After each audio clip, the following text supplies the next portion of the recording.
People, Deluded, I'm back again. Quick video. Where's my manners? Good morning, and I hope you're all doing well and safe. Now, we know Arsenal fans, on one hand, you know, I don't want to say there's a false sense of security, but I do think there is, you know, in the sense of Arsenal fans were under no illusion. We finished 8th, you know, the many statistics, clean sheets, goals conceded, goals allowed on target, shots allowed on target. There's a lot for Arteta to fix. We've got all the faith in Arteta, but I just feel that when there's talk of Aubameyang signing a new deal, when we bring in Gabriel and Saliba, rightly so, deserved the plaudits. You know, when we're winning the FA and the Community Shield so quickly, you know, talk of Aubameyang's new deal. Until this moment, it's not signed on the website, so I say talk of this new deal. You know, that creates a false sense of security in a sense, and I still think we need to remember, we still need to bring in a couple, but we need to move players on, you know. I don't want to talk about the usual names, but you'll already know, the Ozils, the Torreiras, the Guendouzi's, potentially Lacazette, Kolasinac, even Bellerin, El Nene who needs to go, Mustafi and Socrates who could be allowed to leave, Holding and Chambers the same. Everybody can't leave, especially with the homegrown ruling and stuff like that, but we need to get a move on. At academy level or at under 23s level, Mertesacker and the people involved are doing quite well. I like it. We're coordinating good loan spells for players that need to go out on loan, which you're seeing. We're moving players on and we're bringing in players to allow us to be competitive at this level. Still a long way to go. You know, big shocker we're seeing Sam Greenwood leave. It's all about the balance sheet. Balogun's expected to leave as well. You know, another one that has left on loan with an option to buy, I believe, to Coventry in the Championship is Ben Sheaf. Now, for me, I wish him all the best. I think he's unlucky. I think, you know, if it wasn't Arsenal where, you know, you're always going to have a bunch of midfielders, and because we've been Kalam, we've got a bunch of centre-halves. In his position, this overstocked. If we had less resources and things like that, I think he might have had more of a chance of making a career here. I don't think he's, you know, the Greenwoods, the Sackers and all of these things, but I do think he could have been a competent individual here in the squad. I think he's one of them, he's going to go off and have a decent career. He's going to play at a decent level because he's got it. He's got what we look for in an Arsenal player. He's very good technically, you know, he can play under pressure, he can distribute, he's got a good passing range. You know, he's been playing as a centre-half since he's come here, centre-half and central midfield, you know, and he's done quite well there. You know, he's had 2, off the top of my head, productive loan spells at Stevenage and then last season for Doncaster, playing in midfield. He's joined Coventry City in the Championship, apparently on loan with an option to buy. Apparently that option to buy is around 700,000. That was the fee, around the fee I was seeing quoted for a permanent signing. For him, it's a good move, you know. He played in League One last season.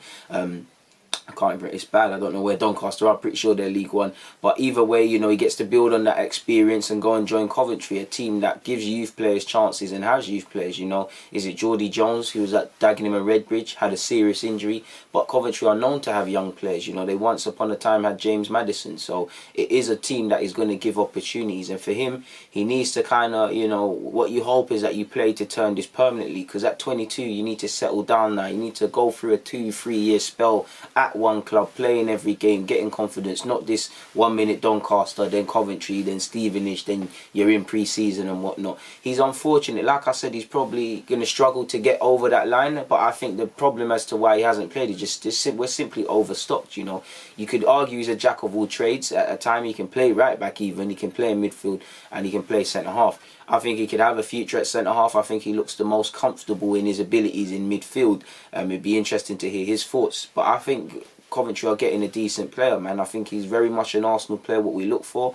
He's always scanning around his shoulders. He can defend well. You know, he's got a good passing range. He can carry the ball out of defence. He's calm under pressure. I think he's going to have a decent career and he can leave with his head held high, the 22-year-old. It's a shame that, you know, he's only got to make 2 appearances, didn't really get more of a chance, but this is how it goes really and truly, and I think he's going to have a decent career. He just needs to look at people like Luke Ayling, to a degree, Luke Freeman, as well, Semi Ajayi, now that I believe he's at West Brom. People that have left Arsenal and gone on to have decent careers. They've got their head down, they're playing in the Championship, and moves have come, you know, whether they've gained promotion with their teams or whatnot, moves will happen, man. So I think he could be one of them that he's going to have a good career. I don't think he's going to be one of these players that struggles for clubs, because you could see he was going to be a professional footballer. It's just the dynamics involved with making it at Arsenal is a gazy one.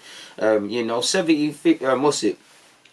£7,500, well, £750,000 people. I keep messing that up for to make it permanent. Not too sure if they're going to cover his wages or pay us a loan fee, people. But yeah, man, 700k, 750k to make it permanent is decent. We should be trying to get £1 million for him.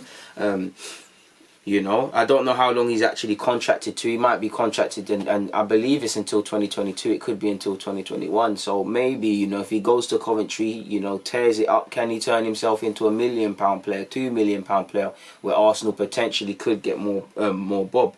Obviously, we've shot ourselves in the foot in that reality, because they have an option to make it permanent, and you probably have to honour that. But it's in our best interest in playing well, because it gets a player off the books at 22. He's firmly at a crossroads where, you know, 23's football isn't going to save you. He's been exposed to senior football. Under 23's is not an option. The first team is crowded. Like, he could have probably done a job in the squad, and considering he's homegrown, that could have been an avenue. But midfield is crowded, and is going to be crowded if we get our targets. Centre half is a myth as well. So it's a shame, man. You know, he told Goal.com a while ago, he said, "I want to play for Arsenal. That is the dream. It's easy to say injuries have stopped me," which I think they partly have, "but I wouldn't have had the journey I've had any other way." That sounds a bit cringe, but I wouldn't. "I've had some dark times, but I know that I'm good enough, and if given the opportunity, I will prove myself as good enough. It's whether the opportunity comes or not. I would love to go back and prove myself, because I've never really had that injury-free spell when I've been there." And it's a shame, man. You know, you would have liked to have seen him have more of a chance. And for me, you know, not every young player can make it, but it's tough seeing the number of players you've seen for a number of years depart the club. Like, I'm not crying; it needs to happen, because he's not going to play. But Ben Shea, Marcus McGain, Josh De Silva, Daniel Marlon, Bielik, Ismail Benacia, Jeff, obviously, Gnabry and Marlon to a higher degree. But yeah, man, it's always sad seeing our homegrown talents, man. But he, you know, since he's joined us from West Ham, I think he played with consistency. I think you could see he was a class above a lot of his teammates, and I think you could always see that he was going to have a career in the game. Like Arsene Wenger said, he name dropped him to have a career, and you know, Wenger liked him. He was always involved in the Europa League, and at the end of the day, you know, he's joined Arsenal from West Ham. He's got his solid development. He's technically made his debut for the club, which, even if people say it was only for a couple of minutes, or it was only 2 appearances in total, many people, including myself, that would have died for 30 seconds. Can't say we have that. So yeah, man, he's got a solid education with West Ham and Arsenal. He's got a firm exposure to the senior game via Doncaster and Stevenage, if I remember correctly. So everything is set up for him to go to Coventry with an early sort of grounding to further, you know, enhance his reputation in football and secure either a permanent move to Coventry, in an unlikely hope, maybe even say to Arteta or the loan manager, who will be watching his progress, "Yo, there's a role for Ben Sheaf here." You know, you look at Coquelin, he was at Charlton, and now look, again, that's not always going to happen.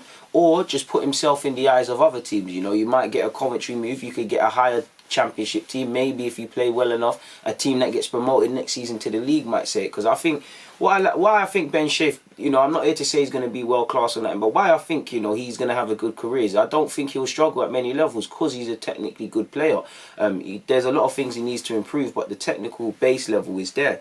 So good luck to him if this is true, man. It's been reported in everywhere from, you know, I don't like to say the newspaper, but it's 3 letters. It's being said in Goal. It's being said across all Twitter outlets and things. Again, you've seen the picture of him holding the shirt. So let's wish him all the best at Coventry. And technically, it is a loan spell. He joins the likes of Medley, Coyle, Swanson, and many others. A couple of others off the top of my head going out on loan. You'd imagine the likes of Tyrese, John Jules go out on loan as well. So we've got a strong loan army, and definitely a lot for me to try and keep progress off and track off and see how they're doing. I can't do it all. I'm only one man, but I'll try as hard as I can.